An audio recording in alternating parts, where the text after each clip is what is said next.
guys! Welcome back sa aking YouTube channel. Ako si Ma'am Nor ng Nor TV. Ang ating pag-aaralan sa umagang ito ay ang tungkol sa inverse variation. This morning guys, let's have the second type of variation. That is the inverse variation. So in an inverse variation, it is a relationship between two variables in which the product is a constant. For two quantities x and y, an increase in x causes a decrease in y or vice versa. We can say that y varies inversely as x or y equals k over x. So if in our first type of variation, that is the direct variation, as x increases, y also increases. And as x decreases, y also decreases. So this type is the reverse of our first type of variation. Let's take here an example. Translate the following inverse variation. The speed of a car varies inversely as the time t in a constant distance covered. And it can be written as S is equals to K over T. Okay, let's take here the table.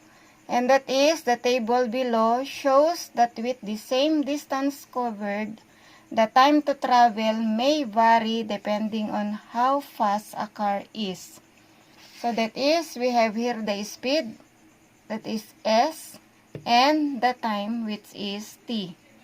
In the speed, we have here 30, 40, 60, 80, and 100.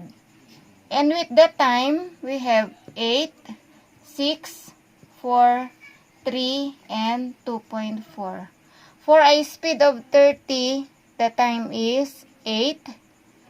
For 40, we have 6. For 60, we have 4. For 80, we have 3. And for 100, we have 2.4. From the data that we had in our table a while ago, let's plot them in a graph. So, here is the graph. So, in our x-axis, we have 1, 2, 3, 4, 5, 6, 7, 8, 9, 10. And this represents the time. And in our y-axis, we have 10, 20, 30, 40, 50, 60, 70, 80, 90, and 100. And that represents the speed. So with the set of ordered pair that we had a while ago, that is 38, 46, 64, 83, and 100, 2.4. So we have 30 and 8. So under 8, we have the 30. So we have here the point in the graph. The second, we have 6, 40. Or that is, we have it here, 6, and that is 40. The third, 83. So we have here in our y-axis, that is 80. And in our x-axis, 3. So here is the point. And the last is 100, 2.4. So here is our 100 and 2.4, that is in between 2 and 3. So here is the graph in our data. Okay. So can you follow? Note guys that in inverse variation, the graph is a hyperbola. That is y equals xa. An inverse variation hyperbola never passes through the origin, as you can see in our graph a while ago.